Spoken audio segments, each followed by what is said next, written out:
You're listening to EFT Radio Online, where we explore meridian tapping techniques for self-help and peak performance. By listening to this audio, you agree to the disclaimer located at eftradioonline.com/disclaimer. If you'd like to get the schedule of all the upcoming EFT radio shows and access to archive shows, please visit us at eftradioonline.com, where you can subscribe to our free newsletter.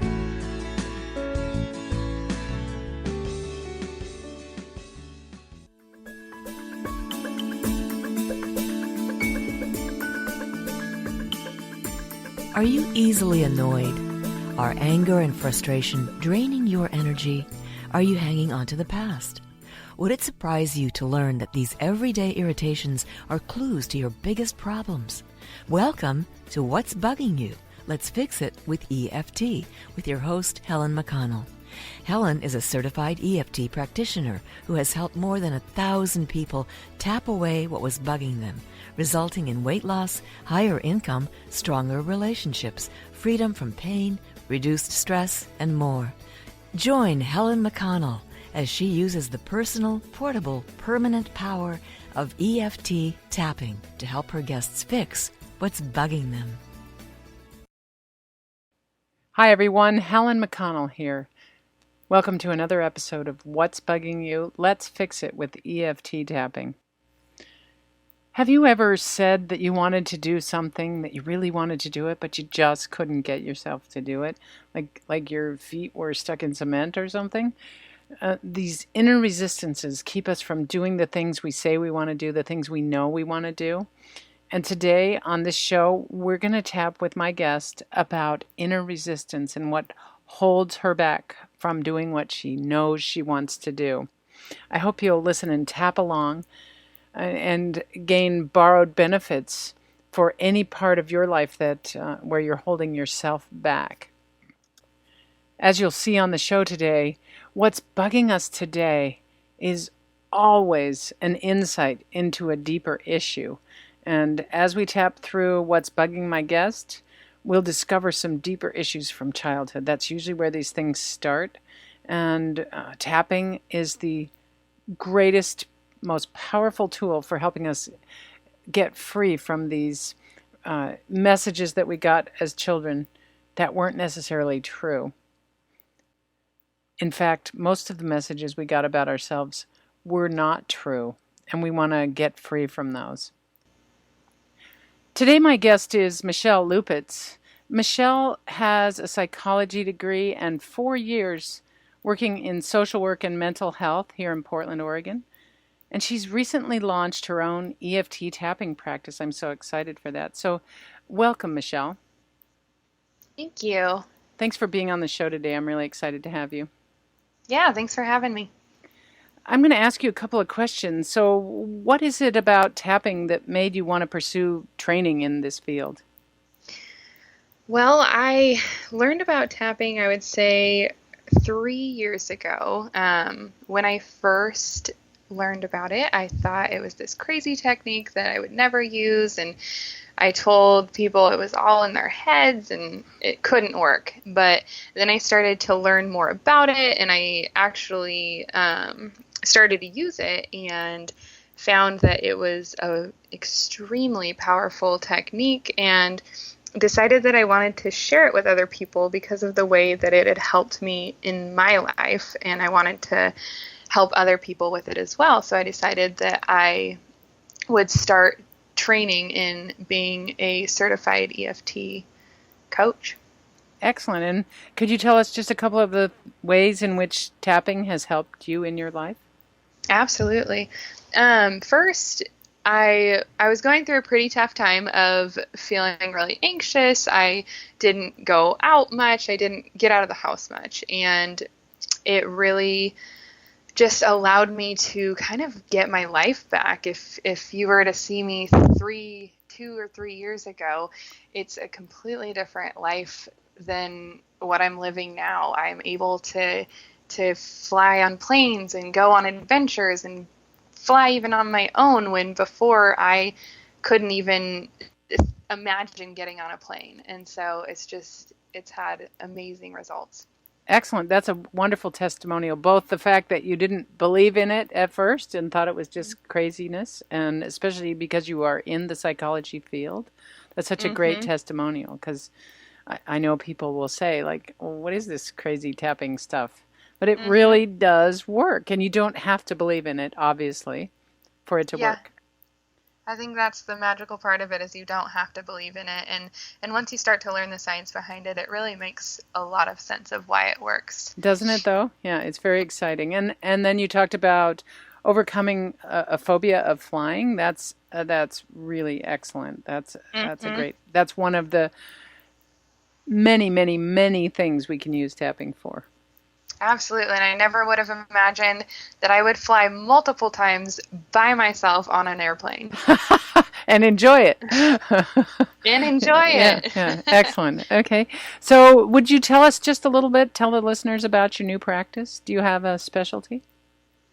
Yeah, my specialty is working with young women in their transitional phases. So whether it's transitioning through school or going on to college or going into a career, those are such essential portions of the young woman's life, and so those are what I'm really passionate about, and that's what I want to coach young women through is those transitional times of building skills and building confidence and just helping in making it to the next step. Excellent. Boy, we need more of that, don't we? Yeah. And what's the youngest age you're willing to work with?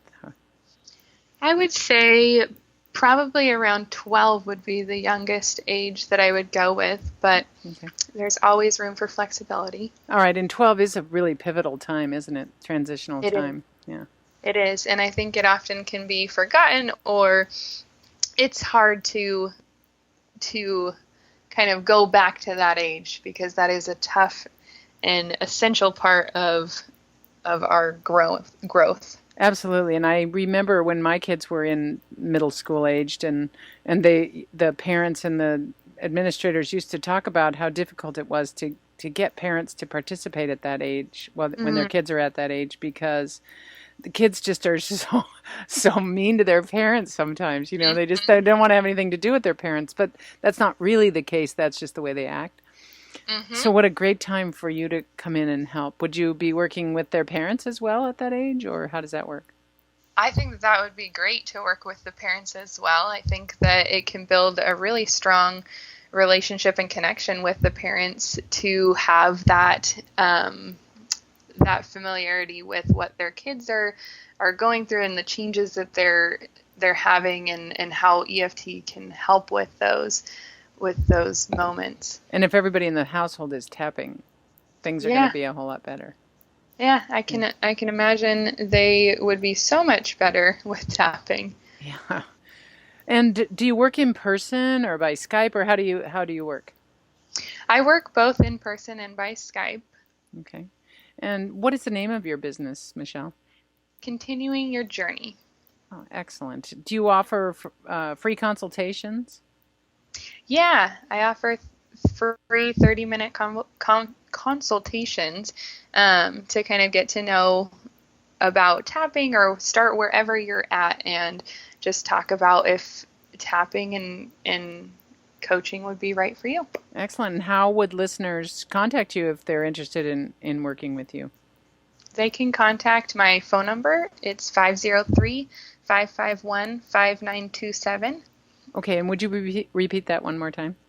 503-551-5927. Okay, excellent. And I need to be totally transparent. I do know Michelle, and I host a meetup group in Portland, and Michelle started recently a meetup group in the Gresham area. Is that correct? Yes, in the southeast Portland. It's actually in Milwaukee. Oh, Milwaukee. Okay, thank you. Yes, sorry about that. Okay, so if there are any listeners in the area, or if they know anybody in the area who is in that southeast Portland or Milwaukee area, this is Milwaukee, Portland, not Milwaukee, Wisconsin, that they could guide you to the meetup. When does that meet? We meet every third Wednesday at 7 p.m. 7 p.m. Okay, great. And they can At, look. yeah. I'm sorry. They can look up the address and all the information on the meetup website, right? hmm Okay, excellent. These meetups are so great. We have more and more of them in the Portland area. I'm really excited. More and more EFT meetups, which is outstanding. Do you do tapping at your meetup like we do at ours? We do. We do tapping and explaining of what EFT is. And again, we just start where you're at and go from there. Excellent. So if you're a listener and you have not yet experienced borrowing benefits, which is what we call it when we tap in a group, you got to check it out, because one-on-one tapping is so amazing, but in a group it is exponentially powerful. We've seen so many miracles happen. Wouldn't you agree? Absolutely. Yeah. And it's difficult to explain why that is, but once you experience, you go, oh yeah, now I get it. I get why that's so powerful. Cool. Yep. So, I'm sorry. No, that's all right. Did you want to share something else?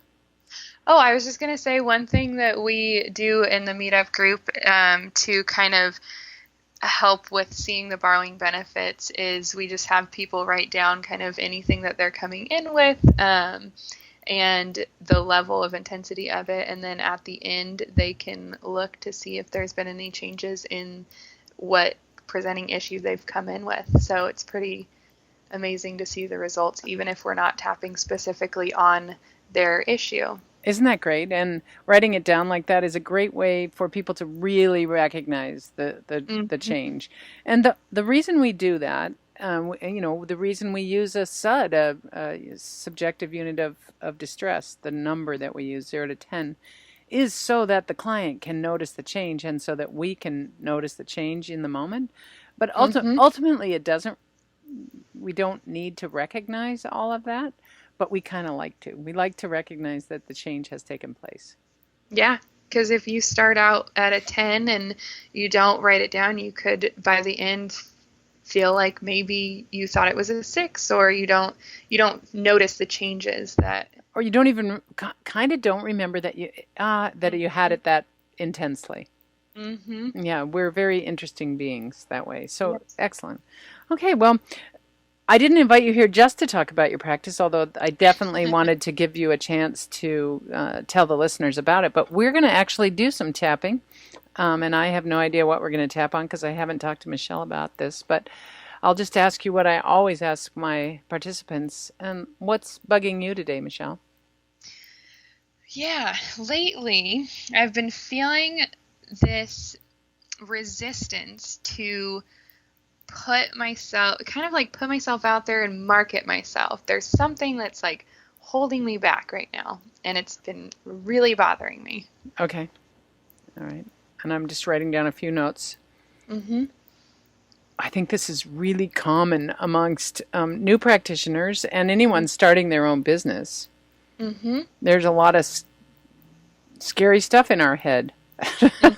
So, yeah. I'm sorry. So when you sense into this resistance to putting yourself out there, can you take a deep breath and tell me where you feel the resistance in your body? It's in my solar plexus, and yeah, it's like my solar plexus, and it kind of goes up to my chest a little bit. And what does it feel like in that area? Is it just a tightness? Okay. All right. And can you describe the tightness? Is it a squeezing? Is it a twisting? What does it feel like? I would say squeezing. Okay. All right. And on a scale of 0 to 10, how intense is this tightness when you think about the resistance to putting yourself out there?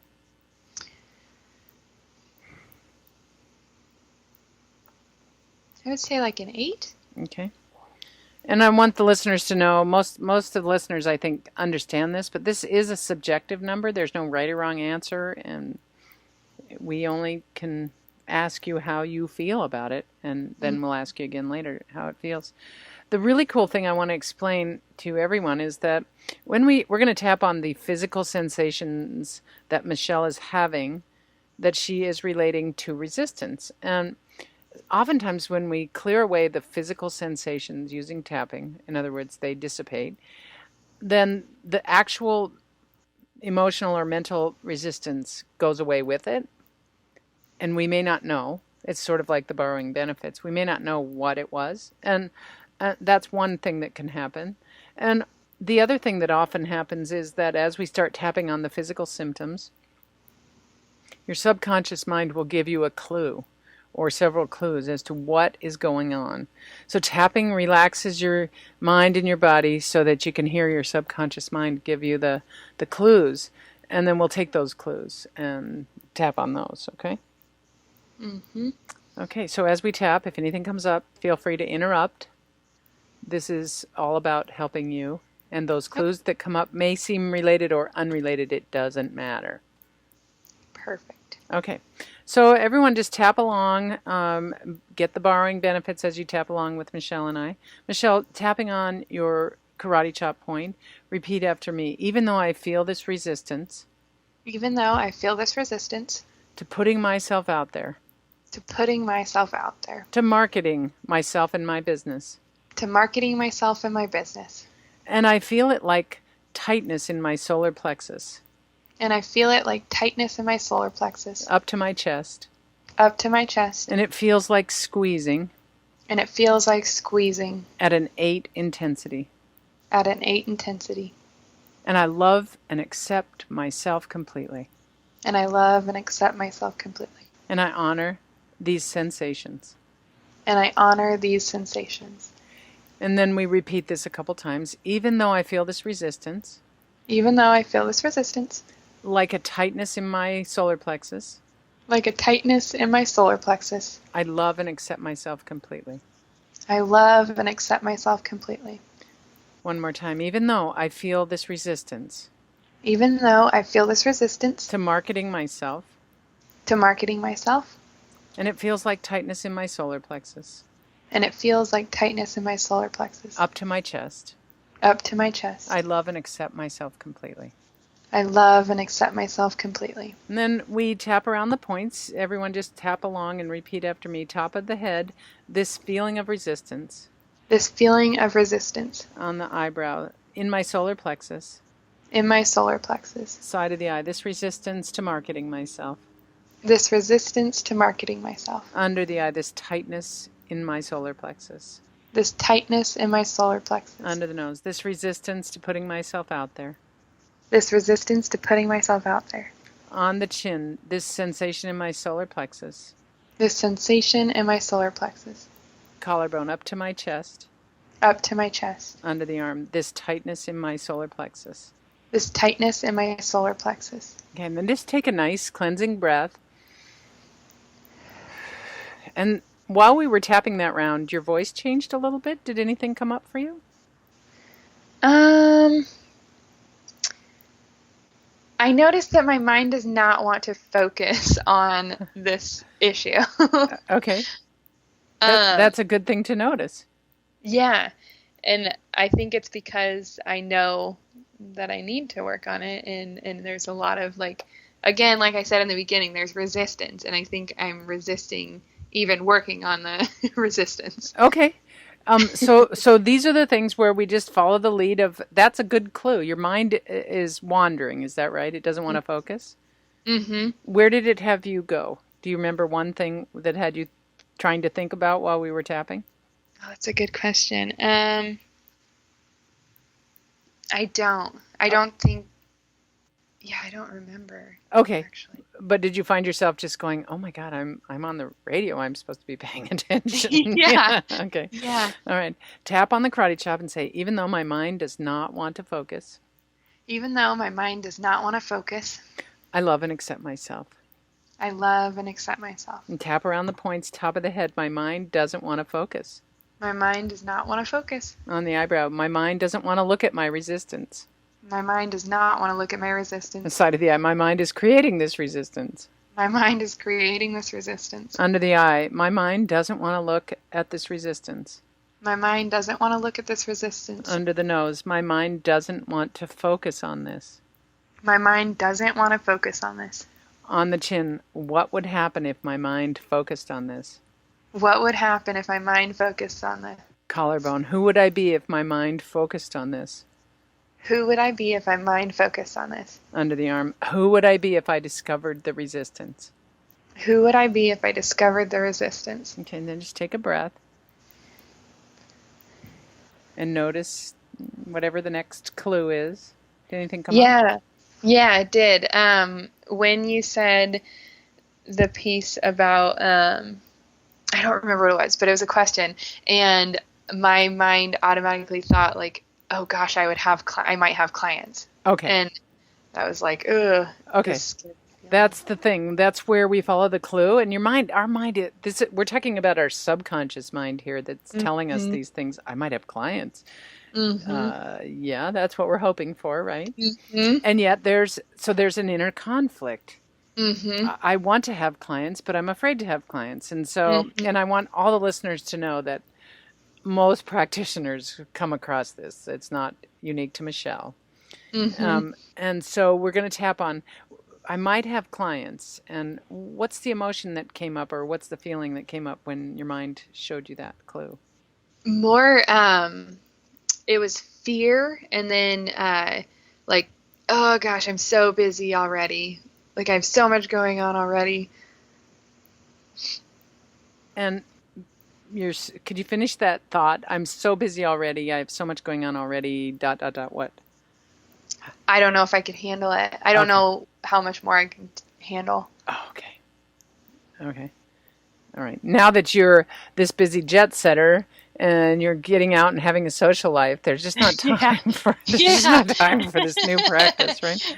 Because I want to tell the listeners, you are still working in the mental health field. You have a full-time job and starting your practice part-time. I do. I have a full-time job and I have another on-call job.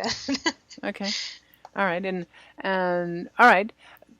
So those are great things to begin to look at. Like you got a lot going on, and you can tap and ask yourself what your priorities are. And I'll just ask you outright, do you really want to have a tapping practice? Okay. I do. Okay. You know that. Okay. That's good. Because oftentimes, when we say yes, no, I would say all the time, when we say yes to something, we have to say no to something else. Pretty much always. And it doesn't have to be a big deal always, but sometimes for a big thing like a new tapping practice, you might have to say no to some other things. And I think that's where the fear comes from, because I know it's at that crossroads where if I get clients, then it's going to be, I have to shift. And I think there's that fear in any change where there's that shift that you have to make, and it becomes extremely scary. Like, what's going to happen? All these unknowns. Right. And is it really scary when it actually starts shifting, or is it scary thinking about it? Scary thinking about it. Yeah. Isn't that, that's really the thing is most things that we think are scary, well, often aren't so scary when we go to do them. We just need to start taking some baby steps. And so I use this metaphor that life is kind of like swinging on a trapeze. And you're hanging there, and you've got this nice system going. You're getting the groove of hanging on this trapeze, but you're ready to grab a new trapeze. You see it there. You know it's time. And then, you're waiting for the perfect moment. And when you finally let go, you have to let go of one trapeze in order to grab the other one. Otherwise, you'll kind of get ripped apart. And there's this moment when you are, well, I'm not a trapeze person, but I've watched trapeze artists. The moment between trapezes is like hanging in midair. And that's when life happens. In those moments, that's the thrill of life. But that's what we're afraid of. Because we're afraid we're going to fall and there won't be a net, if you want to take that metaphor a little further. But most times there is a net, and most times we don't fall.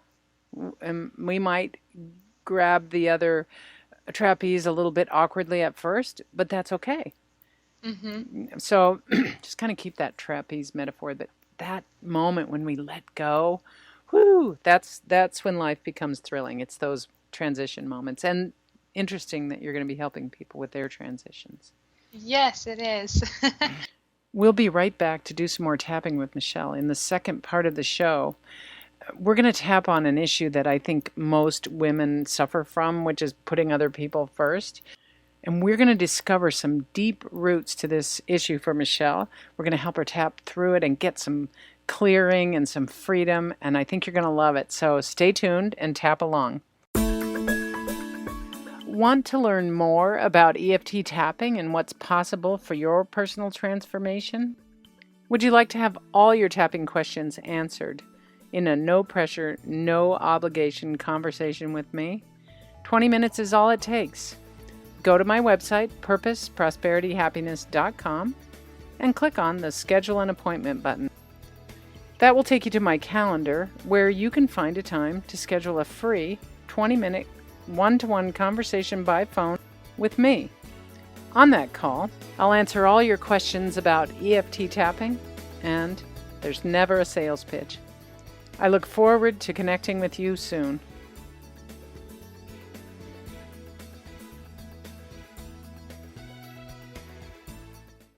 Welcome back to the second half of the show. We're going to do some more tapping with Michelle Leupitz now, and we're going to help her get to the roots of what's been holding her back from putting herself out there and marketing herself. Tap along and get the borrowed benefit.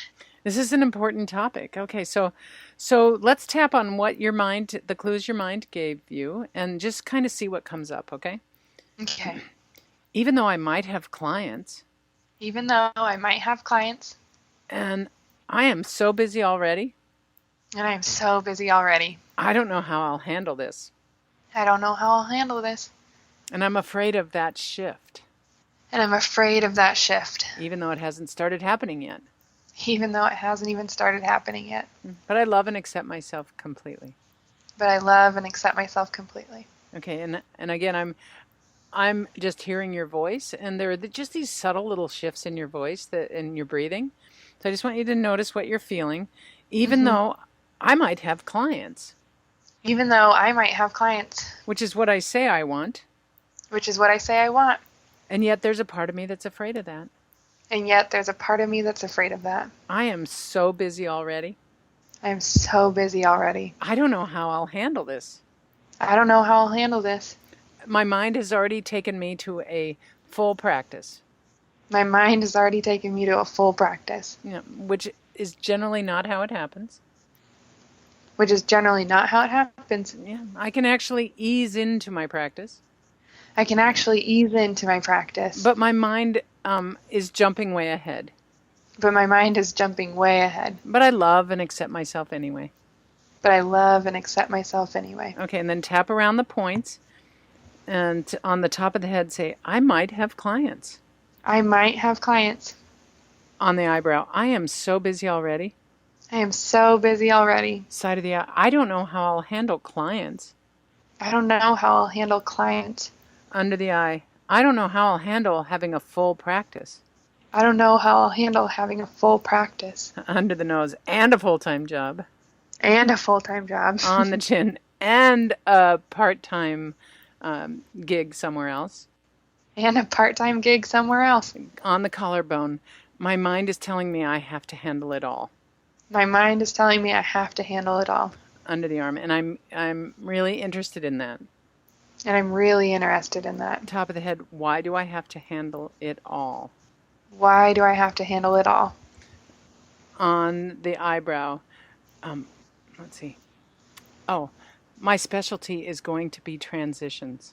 My specialty is going to be transitions. Side of the eye, and I get to practice. And I get to practice. On my own life. On my own life. Under the nose, transitions. Transitions. On the chin, that's what this is all about. That's what this is all about. That scary time. That scary time. Under the arm of transition. Of transition. Okay, take a nice deep breath. And sense in, Michelle, to what's happening with you now. What's your mind telling you now? It rang very true that I have to handle it all. Yeah. That rang very true. All right. It's always been that way. In your life, it's always been that way. Mm-hmm. You have to handle it all. Anytime you get something new, a new responsibility, you can't give up an old one. You just have to keep piling it on. Mm-hmm. Okay. All right.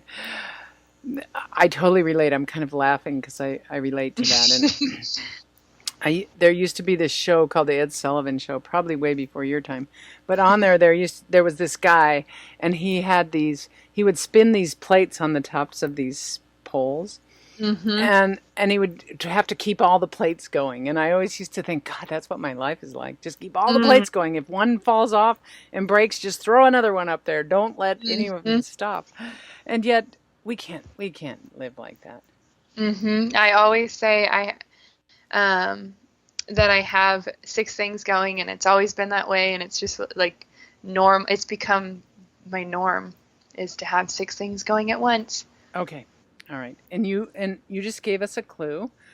Whenever anybody says to me, I always say, that usually is our subconscious mind's way of identifying a belief that we have. You know, almost a belief, or that we made a promise. I'm always going to have 6 things going. Mm-hmm. And how long, when you sense back over your life, when do you suppose this started? Having 6 things going at once? I would say pretty young. Just guessing, I would say it was pretty. I don't know why 6 comes to mind. Well, whatever your subconscious tells you, that's the answer. Okay. So since about age 6, you have felt like you've had all these things going on at once. You've had to handle it all. Mm-hmm. And is there anything that you would be willing to share about why you suppose that is, that you felt like you had to handle it all? Probably just just my mentality of like wanting to care for everyone, wanting to make sure everyone's okay, and in the family and everything, and yeah, I think that's mainly why. Okay, and at 6 years old, when we feel like we have to care for everyone in the family, is it possible, and you don't have to answer this, but is it possible that one or more of the adults in your family weren't as responsible as you would have liked them to be? Oh yeah. Mm-hmm. Okay. All right. So that's kind of the insight. I'm not trying to blame anybody, Yeah. but a young child who lives with adults who aren't very responsible will often try to make their own world safer by taking care of everyone. Mm-hmm. That makes sense. Okay. And but you don't have to anymore. You don't have to take care of everyone. Mm-hmm. In fact, you could set down a few of these plates, and what if you only had 4 things going at once? Yeah, man, that would be awesome. Okay. And oftentimes, even though we make a decision to just have 4 things going at once, the old habits come back into play and we pick up 2 more things. Mm-hmm. So it might require some practice. Mm-hmm. Practice not to become perfect, but to begin to master trying to do fewer things. Mm-hmm. Okay, so when you think about, I have 6 things going at once, how do you feel when you say that and think about that? It's kind of, again, like this inner battle. Like part of it feels really comfortable, and part of it's like this, I don't know how to feel it, like this feeling, I don't know how to word it, but this feeling in my like solar plexus of like this squeezingness again, like just this squeeze. Okay. All right, so an inner battle is going on. Mm-hmm. And when we have an inner battle going on, we're out of alignment, let's just put it that way. It's not comfortable. Mm-hmm. And if the inner battle is going on about starting your business, putting yourself out there, it's going on a lot. It's battling a lot. Mm-hmm. Okay, and I want you to sense into how much energy you think is being used up by this inner battle. So much. So much energy, right? I mean, it's hard to have an inner battle going on. So tap on your karate chop point, and I encourage you just to do that all the time anyway, but think about this inner battle and all that energy that's going into battling between, I have 6 things going on at once, and I'd like to set something down so I can pick up something more important or whatever. But that it somehow it feels like it's not okay. Not okay to set some of these things down. And think about all this energy that's going into that battle. And what would you rather do with this energy? Focus on helping my clients and building programs. Excellent. Okay. All right. And you might find that if you just stop doing one thing, or not feeling like you have to keep everything filled up, all 6 things going at once, that you might suddenly free up a whole lot of creative energy. But let's tap on that. Say, even though I always say, I have 6 things going at once. I have 6 things going at once. And it's always been that way. And it's always been that way. And it feels like it's always gonna be that way. And it feels like it's always going to be that way. But it feels like an inner battle. And it's squeezing my solar plexus. And it's squeezing my solar plexus. And I can tell it's using up a lot of my energy. But I love and accept myself. Okay. And even though I have this inner battle going, I have so many things going on. But I want to start my practice. Say, I love and accept myself completely. Even though this inner battle is using up a lot of my energy. And it's not even a conscious battle. It's an unconscious one. Or subconscious, whatever. Just say, I love and accept myself. And I'd much rather use this energy. To focus on helping my clients. And creating programs. Okay, and then just tap around the points, top of the head. This inner battle. Eyebrow, all this energy. Side of the eye, this inner battle. Under the eye, all this energy. Under the nose, this inner battle. On the chin, all this energy. Collarbone, this inner battle. Under the arm, all this energy. Okay, take a nice deep breath. And just sense into any shift or change in your solar plexus.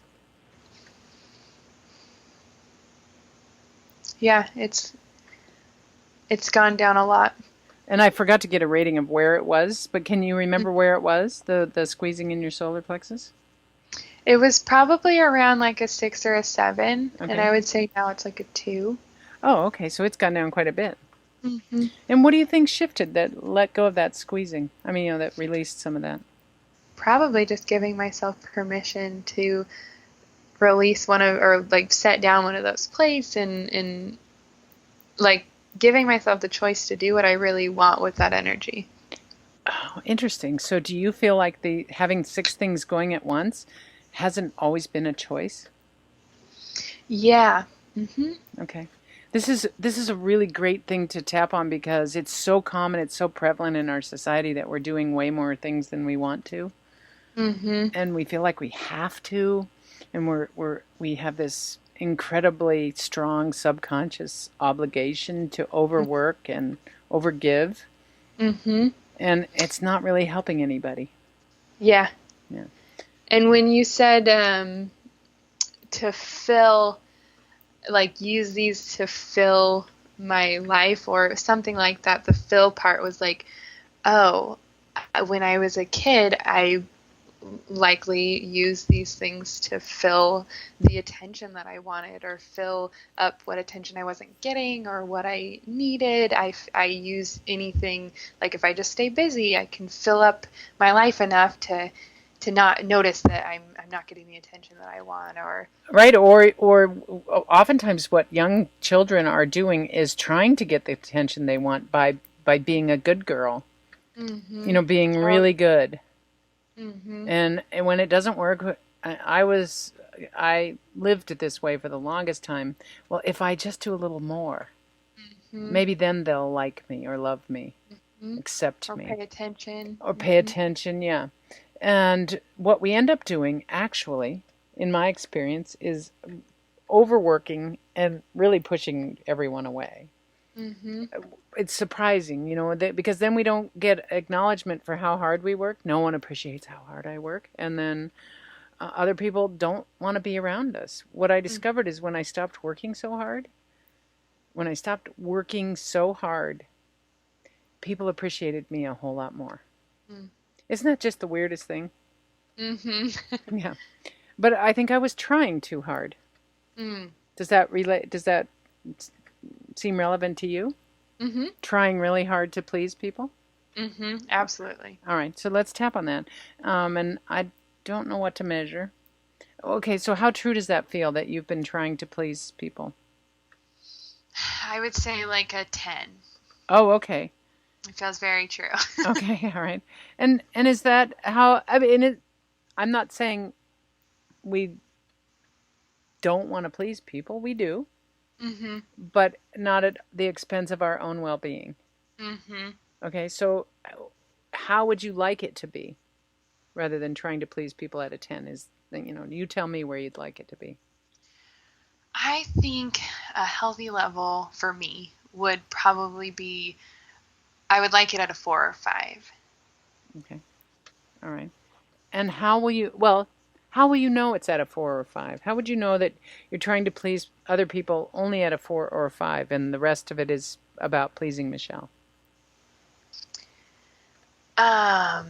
It's interesting because this weekend I had a conversation with someone about my life lesson being that I tend to put my wants after what other people want. Like I will set down my wants for if it contradicts with what somebody else wants. So I think a good way that I would know is just being okay with putting what I want first. Like if I don't or do want to do something, being okay with voicing that.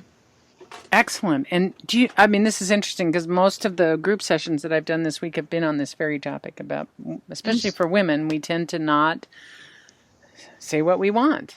Yeah. Okay. So we won't necessarily know how this is going to play out, but you'll have a sensation in your body, probably some sort of shift. Okay. So when you sense into the truth of that you've been trying to please people and that it's true at a 10, just sense into your body. And where do you hold that, the need to please people? It's in my chest. Okay. I feel it more on the left side.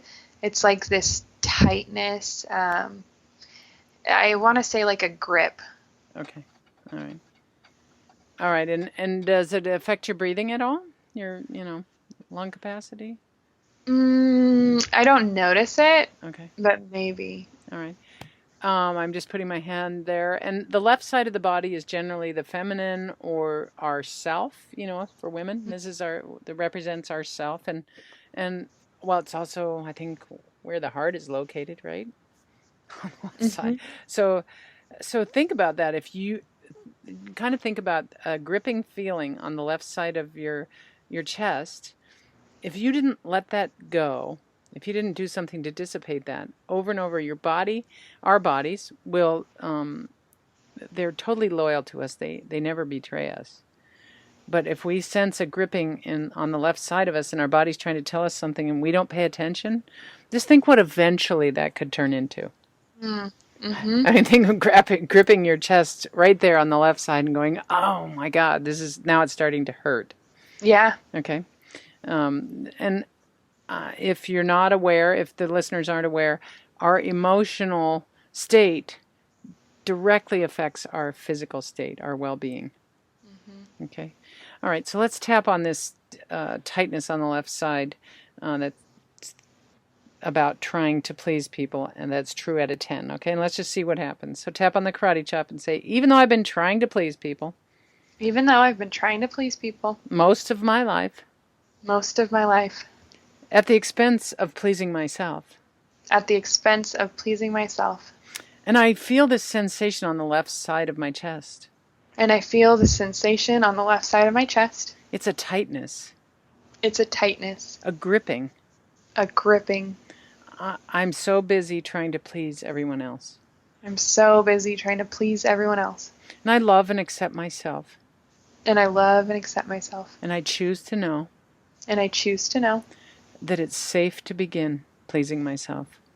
that it's safe to begin pleasing myself. Okay, and then let's go right into the points. Tapping on the top of the head, say, trying to please people. Trying to please people. On the eyebrow. I've been doing it most of my life. I've been doing it most of my life. Side of the eye, trying to please people. Trying to please people. Under the eye, that's a lot of hard work. It's a lot of hard work. Under the nose, because it's impossible to please everyone. Because it's impossible to please everyone. On the chin. And I've been not pleasing myself. And I've been not pleasing myself. Collarbone, somewhere I learned to put myself last. Somewhere I learned to put myself last. Under the arm. And it's starting to affect my life. And it's starting to affect my life. Top of the head, I feel this tightness on the left side of my chest. I feel this tightness on the left side of my chest. On the eyebrow, I have 6 things going at once. I have 6 things going at once. Side of the eye, and they're not necessarily things I want to be doing. And they're not necessarily things I want to be doing. Under the eye, and I feel like I can't set any of them down. And I feel like I can't set any of them down. Under the nose, but I wonder if it's possible. But I wonder if it's possible. On the chin, that's an old story. That's an old story. Collarbone, it kept me safe when I was a kid. It kept me safe when I was a kid. Under the arm, but it's really starting to limit me now. But it's really starting to limit me now. Top of the head, and I give myself permission. And I give myself permission. To lower my desire to please other people. To lower my desire to please other people. To a 4 or a 5. To a 4 or a 5. Under the eye. And the rest of the energy. And the rest of the energy. Under the nose, I can spend on myself. I can spend on myself. On the chin, doing what I love. Doing what I love. Collarbone, doing what's important to me. Doing what's important to me. Under the arm. And not worrying so much about what everyone else thinks. And not worrying so much about what everyone else thinks. Okay, so take a nice deep breath. And has anything shifted or changed? Did you get any new insights? I had a big insight about, because it was like a slip, but like a Freudian slip of like trying to please someone. I almost said someone, and I was like, oh. And then I realized like this expectation was put on me that like I needed to shift what I wanted to please for my family, to please, to like appease what my family wanted, or if like the expectation was put on me, like if I wanted something but my sister wanted something else, it was like, no, we're gonna do like it, at least this is what at 6 or whatever age, this is what it felt like we need to do what my sister wants because she's sensitive, or she Yeah, because it'll be easier for everyone if we do what she wants, so right? you just change what you want, because I was the very laid back, and I love that I can be more laid back. I appreciate that in myself, but it became kind of like, oh, you're laid back, you won't complain, you won't whine, you won't cry, so we'll just change what you want. That is such a brilliant insight. It happens so often. As a parent, I know it happened with my kids, you know. I had 4 kids. Well, we're gonna do what's easiest for mom, you know. Yeah. Okay. And so, what kind of message do you think you got about your own value and importance as a 6-year-old? Yeah, I would say that what I want is not valuable. Okay. All right. It's And logically, from your current adult self, do you think that's true, that what you want isn't valuable? No. Okay. So there's that conflict between what's logical and what our little self picked up on an emotional basis. Okay, so let's do one more round on that and see if we can loosen this up, and then we can check back in with you and see how this is affecting your marketing of yourself. Okay. I'll check back with you and I'll report to the listeners. But Yeah. I'd like you to just sense into that feeling that you got at 6, that what you want isn't valuable. And, you know, it probably became a habit and that's what you kind of expected. But if you can imagine back or think back and just kind of sense into the first couple times that happened. And, they may have said, "Oh, Michelle, you're such a good girl. You just make everything so easy." But still, at some point, a boundary got crossed that you didn't get what you wanted. Can you sense what that feels like? It's kind of like this, like almost like a whining, like, but I don't want to. And I don't know why it's saying that, but I don't want to. I don't want to. That's because you never got to say that. Yeah, it's probably true. Okay. All right. And where do you feel that? Right in like the middle of my chest, right above my solar plexus. Okay. And normally, if you and I were sitting together or if we were having a private session, I might do some matrix reimprinting tapping at this point, but we don't really have time for that. So we're just going to do old-fashioned tapping on your younger self who feels this feeling. What do you suppose this feeling is? Is there an emotion attached to it? A name for it? I don't want to. I would say anger. Okay. All right. Good. And how free were you to express your anger when you were a kid?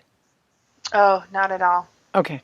All right. Like most kids, not free to express your anger. So like you've been hanging on to it probably mid-chest above your solar plexus all this time. And on a scale of 0 to 10, the voice that says, "I don't want to," how angry is it?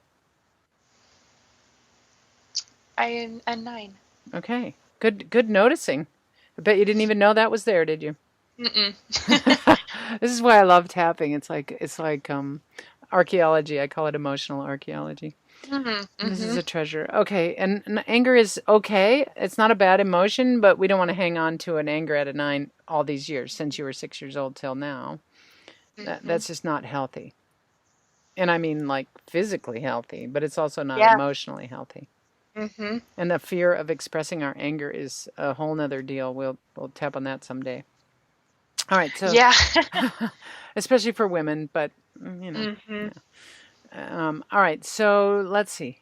Tap on the karate chop point and say, even though there's this voice in my head. Even though there's this voice in my head. That says, I don't want to. That says, I don't want to. And it's angry. And it's angry. At a 9. At a 9. And I feel it mid-chest above my solar plexus. And I feel it mid-chest above my solar plexus. And it may have been there a while. And it's been there a while. Okay. Good noticing. Okay, and I just say I love and accept myself and my feelings. I love and accept myself and my feelings. Even though I haven't been able to express this anger. Even though I haven't been able to express this anger. I don't want to. I don't want to. Say I love and accept myself. I love and accept myself. And I'm open to releasing this anger from my system now. And I'm open to releasing this anger from my system now. Even though I don't want to. Even though I don't want to. And I'm angry at a 9. And I'm angry at a 9. I love and accept myself completely. I love and accept myself completely. Tapping around the points, top of the head. I don't want to. I don't want to. Eyebrow. I am angry. I am angry. Side of the eye. I've never been able to express that anger. I've never been able to express that anger. Under the eye until now. Until now. Under the nose. I don't want to. I don't want to. On the chin, it feels pretty good to say that. It feels great to say that. Collarbone. I might get used to this. I might get used to this. Under the arm. I don't want to. I don't want to. Top of the head. I always had to do what everyone else wanted. I always had to do what everyone else wanted to. Eyebrow. Even though I wanted to say, I don't want to. Even though I wanted to say, I don't want to. Side of the eye, and I'm saying it now. And I'm saying it now. Under the eye. I don't want to. I don't want to. Under the nose. I don't want to. I don't want to. On the chin. I don't want to. I don't want to. Collarbone. I don't want to. I don't want to. Under the arm. I don't want to. I don't want to. All right. Take a nice deep breath. Your voice got really strong at the end saying, I don't want to. I felt strong. It's these little things that we never got to say that can be so life-changing. So check back in with this voice that says, I don't want to, and the anger that went with it, and tell me where it is now on a 0 to 10 scale.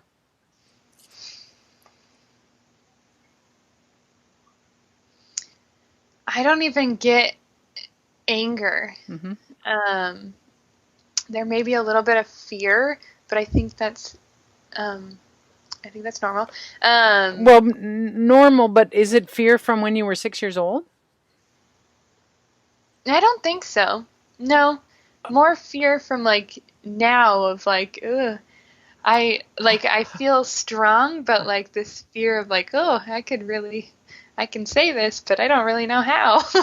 Okay, all right, good noticing. That's really good because I was going to make a little side note that once we learn how to do this and we clear out the old anger, even though we wanted to say it in an angry voice when we were 6 years old, doesn't mean we have to say it in an angry voice now. Mm-hmm. Like we can just tap on the top of your head and say, I choose to know. I choose to know. Eyebrow that I can say. That I can say. Side of the eye, I don't want to. I don't want to. Under the eye, in a calm and patient voice. In a calm and patient voice. Under the nose, speaking from my solar plexus. Speaking from my solar plexus. On the chin, I don't want to. I don't want to. Collarbone, I don't want to. I don't want to. Under the arm, I don't want to. I don't want to. Okay, so take a nice deep breath. That actually shifted a ton, saying it like that and giving myself like, I can just say, I really don't want to. I don't want to do it. And I feel like people will respect that, and they have respected that if I've ever said it, but it's just so far and few in between. So you get to practice, and I pretty much guarantee that you're going to have the opportunity to practice this probably tomorrow. I mean, that's the way the universe works, because it's on your mind, and it's in your subconscious, and it's in your energy field now, being able to say, I don't want to. But I think this is crucial, is learning how to say what we want and don't want in a voice that isn't angry. Which is why I think a lot of us are afraid to speak our truth, because we're afraid we're going to get angry. And that's not really where we want to go with it.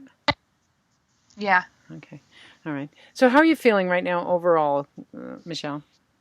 I'm feeling pretty strong. I'm feeling pretty powerful right now. Okay. And let's go back to the original thing, which is your resistance to putting yourself out there and market yourself. Just notice how much resistance is there.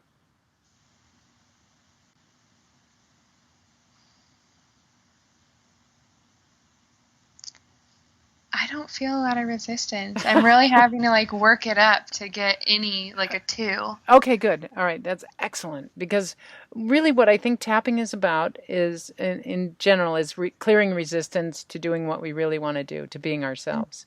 And also bringing back the parts of us that have kind of splintered off. We want to be whole and complete and love ourselves and then move forward. And we can clear out resistance with tapping, almost any obstacle that we come up against. And just know you can use this in your marketing. Yeah. Excellent. Well, I will be, looking forward to checking back with you to see how this goes, and putting a little footnote on this episode so the listeners can know that to see if it helps you at all with building your practice. Doesn't mean you have to have a full practice right away. 1 new client, 2 new clients. And there's actually, I have a shift in like excitement, like hearing new clients. I get this excitement instead of this fear of like, oh gosh, how am I going to do it? I'm like, I'm excited now. Oh, good. I'm so glad, because we need more EFT practitioners in the world. Truly. Yeah. There's plenty to go around. Yeah. All right. So, Michelle, is there anything else you'd like to share with the listeners before we close this episode? Just keep tapping. It's pretty amazing stuff, isn't it? It is. I have no doubt that this will help me immensely in my marketing. Excellent. And I like people, I've had practitioners on before. And so I think it's important that everyone know that even practitioners need practitioners. I have someone I tap with regularly. Yeah, absolutely. Absolutely. Because you have to keep doing your own work, and there's always stuff to tap on, whether it's just that day or a lifetime of stuff. Yeah, and it's helpful to have someone else to help us see it. An outside perspective is always beneficial. Yeah. Well, excellent, Michelle. Thank you so much for being with me on the show today. Yeah, thank you for having me again and helping me through this resistance. Oh, good. I'm looking forward to hearing how it works out. Yeah, I'm looking forward to letting you all know. Okay. Thank you, Michelle, for joining me. Thank you, listeners, for joining me on this episode of What's Bugging You? Let's Fix It with EFT Tapping. If someone you know could use a closed caption version of this radio show, please go to my YouTube channel. The link is below, where I post the most recent episode as a YouTube video, and they can just click on the closed caption and get subtitles for the entire thing. And if there's any other way I can help you or support you, please don't hesitate to contact me. I'm Helen McConnell, Helen at purposeprosperityhappiness.com, 503-880-0111. I look forward to serving you.